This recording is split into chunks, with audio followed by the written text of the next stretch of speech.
Imagine Kingdom Hearts, Zelda, Dark Souls, and It Takes Two getting thrown into a blender and somehow it worked. This isn't a hypothetical. That game exists and it's called Duskfade. At first glance, those comparisons might sound completely ridiculous, but after spending time with the game, I started to notice pieces of each of them scattered throughout the experience. Some influences are obvious, while others show themselves through smaller mechanics and design choices. And surprisingly, they all come together to create something that feels cohesive. So, is Duskfade worth your time? Let's get into it. You play as Zirian, the grandson of a famous clockwork master. The game begins with Zirian returning home with pastries for his sister Alira, who has been locked inside her room for days working on some weird, mysterious contraption. And then the things get weird. While working on her invention, Alira accidentally manifests a gigantic clock tower directly on their property. Yes, inside your own home. Zirian eventually wakes up at the top of the tower and discovers the minute roll, a magnificent blade forged by his grandfather. With Alira now trapped inside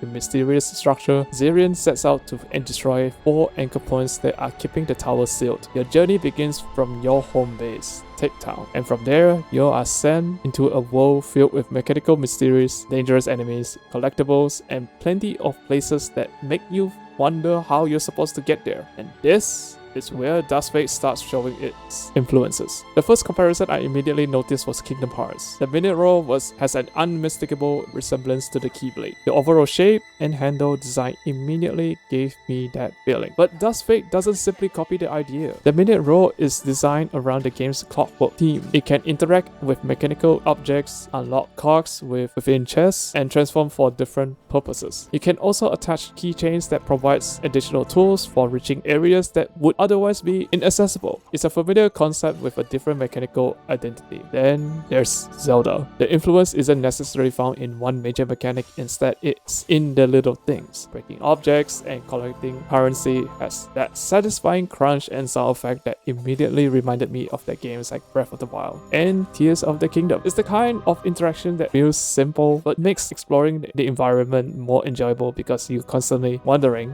what might be hiding inside that next object. And then we have Dark Souls. Don't worry, Duskfade isn't suddenly going to throw a giant health bar at you and tell you to suffer. Well, actually it might. The influence I noticed most was in the in-game's healing system. Early in the game, you are limited to a single potion slot. Your potion supply is replenished through potion crates scattered throughout the world. That sounds simple, but it changes the way you approach combat. You can't simply heal yourself whenever you want. You have to consider whether the next area contains a potion crate, whether you're about to fight a difficult enemy, and whether taking damage now is worth spending your limited healing resource. That limitation became especially important during some of the most difficult encounters. And finally, there's It Takes Two. This comparison mostly comes from traversal. Once you reach Mount Cinder, you eventually obtain a grappling hook. Suddenly, you're swinging across the environment like Spider-Man. Okay, maybe not that smoothly, but it is genuinely satisfying. More importantly, these traversal abilities make the world feel like it's gradually opening up alongside your character. Places that were previously inaccessible suddenly become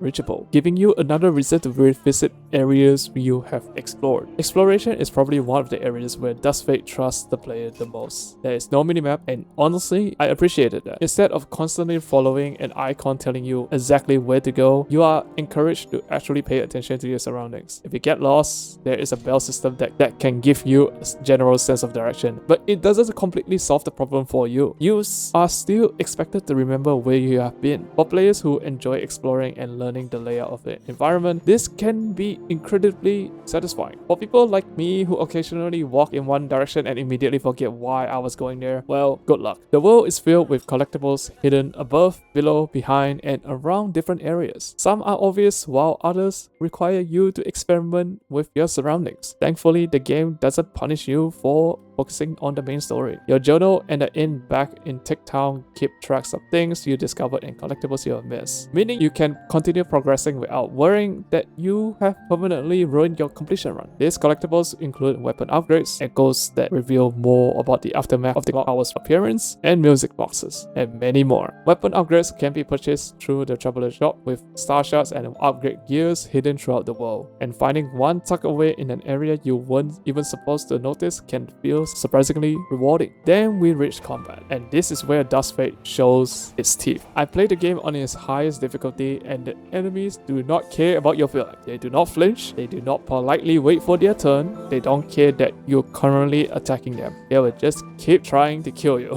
One mistake against certain enemies can remove a huge portion of your health. Things become even more chaotic when you're dealing with multiple enemy types at once. You got ranged attackers, area of effect attackers, heavy hitters, and enemies with completely different attack patterns. Put all of them together and some encounters start feeling almost like a bullet hell game. There isn't an armor system or traditional character level system to fall back on either. Instead, your survival depends heavily on positioning, dodging, and understanding enemy behavior, and recognizing their weaknesses. This creates what I would describe as parallel thinking. You're not simply watching one enemy.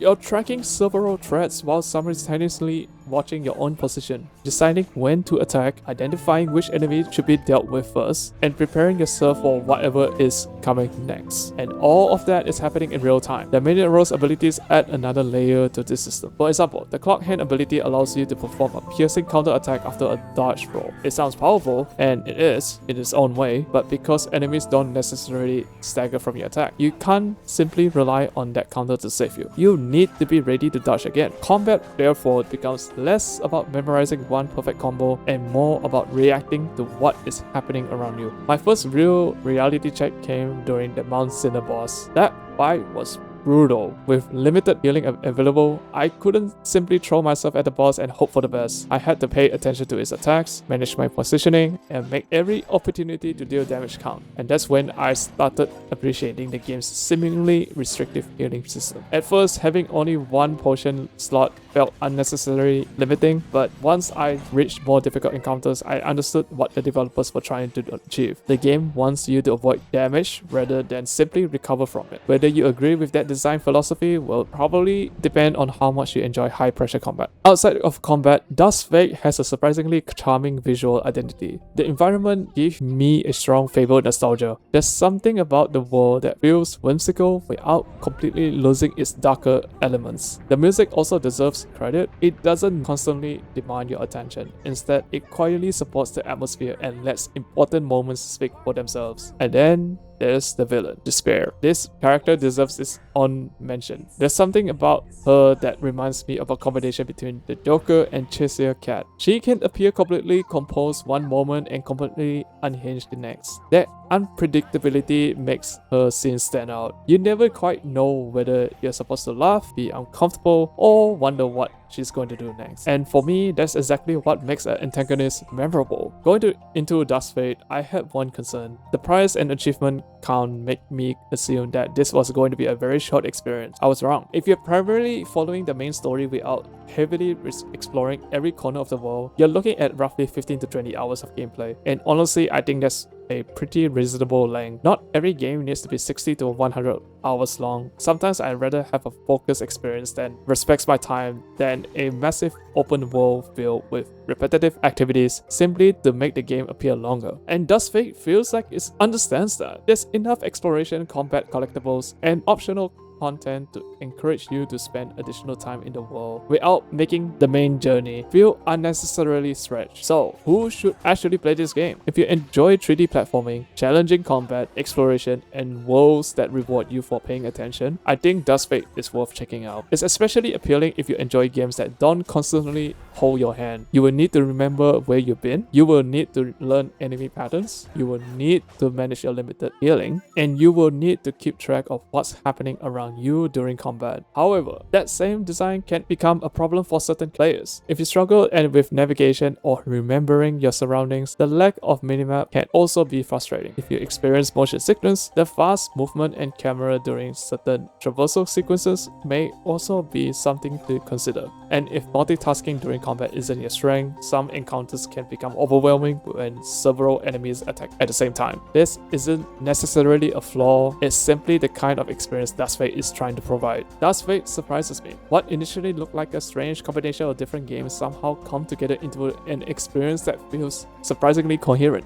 You have the familiar weapon design of Kingdom Hearts, the environmental interactions of Zelda, the resource management and difficulty of Dark Souls, and traversal mechanics that reminded me of It Takes Two. But beneath those influences, there's still a game with its own identity. The exploration encourages you to pay attention, the combat demands concentration, the world rewards curiosity, and the game doesn't seem interested in wasting your time. It's not perfect, the difficulty can be unforgiving, navigation can become frustrating, but those are the same qualities that make the experience memorable. So, if you're looking for a shorter action-adventure RPG that challenges you to explore, fight, and actually pay attention to your surroundings, Duskfade might be worth your time. And if you're the type of player who gets lost 5 minutes after opening the map, well, maybe bring a compass. And that's it from me. If you enjoyed the review, let me know what you think about Duskfade in the comments below. And if you've already played it, I would love to hear which game you think it reminds you of the most. Like, comment, and subscribe. As always, happy gaming adventures.